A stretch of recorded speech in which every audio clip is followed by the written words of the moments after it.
Hi student, कैसे हैं आप सभी। आज मैं फिर से आपके बीच उपस्थित हुआ हूं केमिस्ट्री का अगला टॉपिक लेकर।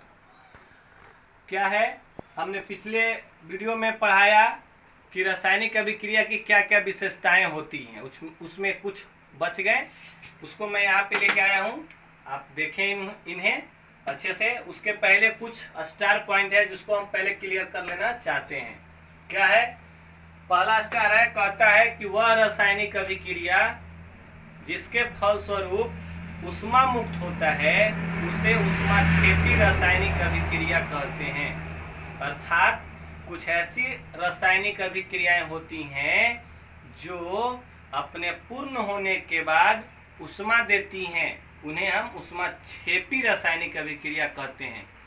जैसे आपने कभी देखा होगा कि दीपावली के टाइम में जब हम अपने मकानों की पुताई करने जाते हैं, उस वक्त अगर हम जो चूना खरीदते हैं उसे जब पानी में डालते हैं तो जिस बर्तन में हम चूना और पानी को मिलाते हैं वो बर्तन बहुत ज़्यादा गर्म होता है और तथा बाहर तक ऊष्मा आती है। तो कुछ ऐसी रासायनिक अभिक्रियाएं भी होती हैं जिसके फलस्वरूप ऊष्मा मुक्त होता है। तो उस तरह के रासायनिक अभिक्रिया को ऊष्माक्षेपी रासायनिक अभिक्रिया कहते हैं, जैसा कि हमारा पहला स्टार में लिखा हुआ था।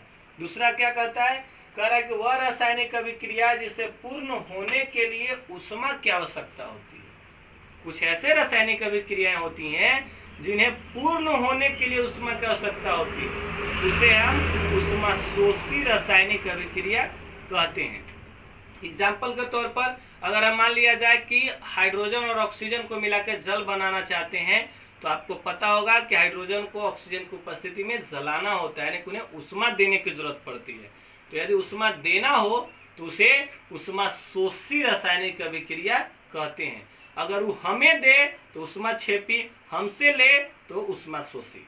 ठीक है।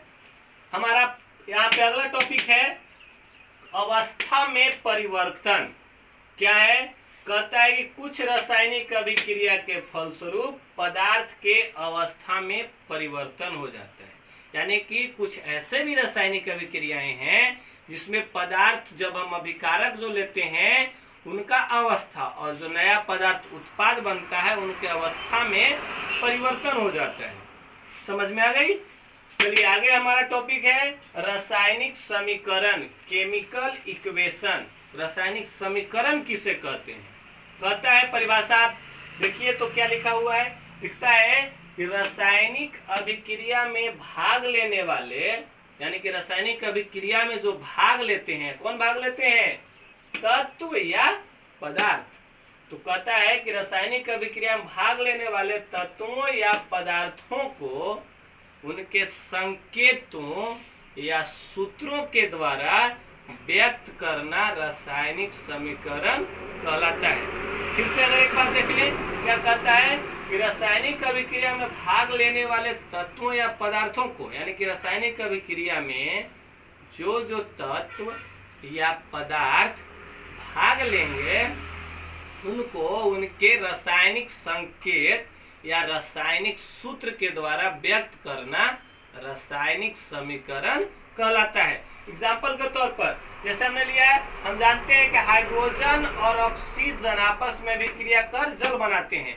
तो ये हमारा रासायनिक अभिक्रिया है और इनके संकेत या सूत्र के द्वारा जब हम व्यक्त कर देते हैं तो रासायनिक समीकरण बन जाता है। जैसे हाइड्रोजन का संकेत जानते हैं H2 होता है, ऑक्सीजन का संकेत O2 होता है, जल का रासायनिक समीकरण या सूत्र H2O होता है। तो रासायनिक अभिक्रिया को उसके संकेत द्वारा व्यक्त कर दिए, यही रासायनिक समीकरण हो गया हमारा। जैसे अगला है संगमरमर। जब संगमरमर को हम गर्म करते हैं यानी कैल्शियम कार्बोनेट को, तो हमें कली चूना और कार्बन डाइऑक्साइड देता है। यह एक अभिक्रिया हुई। इसे समीकरण में कैसे लिखेंगे, तो संगमरमर का रासायनिक सूत्र CaCO3 हमारा तीर का चिन्ह है जो बराबर को बताता है, इसके बारे में आगे पढ़ेंगे। कली चूना का रासायनिक सूत्र आप सभी जानते हैं, CaO होता है और कार्बन डाइऑक्साइड का CO2 होता है। तो यह है रासायनिक अभिक्रिया और यह रासायनिक समीकरण। उम्मीद है आपको समझ में आ गया होगा। अब आगे देखते हैं। आगे हमारा टॉपिक है रासायनिक समीकरण लिखने के नियम। यानी कि अगर हमको रासायनिक समीकरण लिखना है, किन किन नियमों का हमें पालन करना होगा। हम यहाँ पे कुछ स्पेस छोड़ दिए हैं, क्यों?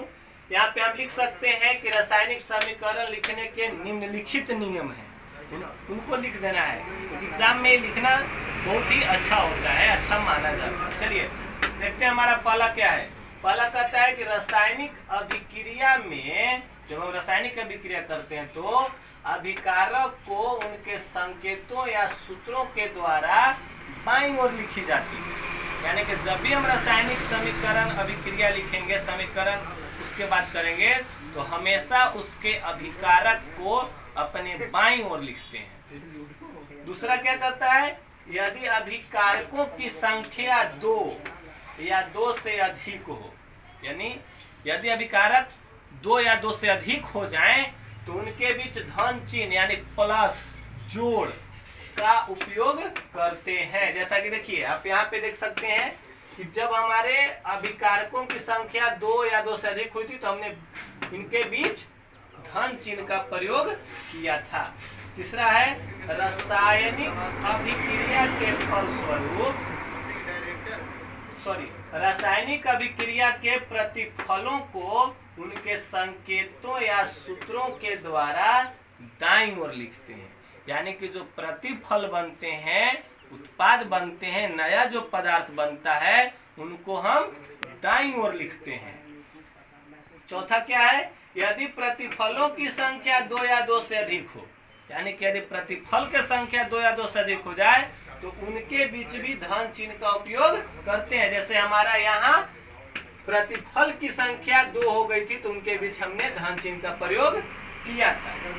पांचवा हमारा क्या है, कहता है कि अभिकारकों और प्रतिफलों के बीच तीर चिन्ह, हमेशा आप देख रहे होंगे कि हम अभिकारकों और प्रतिफलों के बीच एक तीर चिन्ह देते हैं। क्या करता है भाई, जो बराबर को तथा अभिक्रिया की दिशा को बताते हैं। जैसे गणित में हम लोग बराबर चिन्ह का प्रयोग करते हैं, उसी तरह रासायनिक अभिक्रिया में बराबर के जगह तीर चिन्ह का उपयोग करते हैं, और वो तीर चिन्ह हमें रासायनिक अभिक्रिया की दिशा को भी बताता है कि किसके किसके मिलने से किस पदार्थ का निर्माण हो रहा है।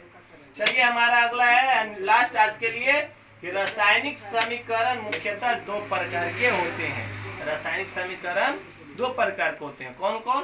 पहला है असंतुलित रासायनिक समीकरण और दूसरा है संतुलित रासायनिक समीकरण। इनके बारे में, इनका परिभाषा और इनका पूरा व्याख्या हम अगले वीडियो में आप तक पहुंचाएंगे।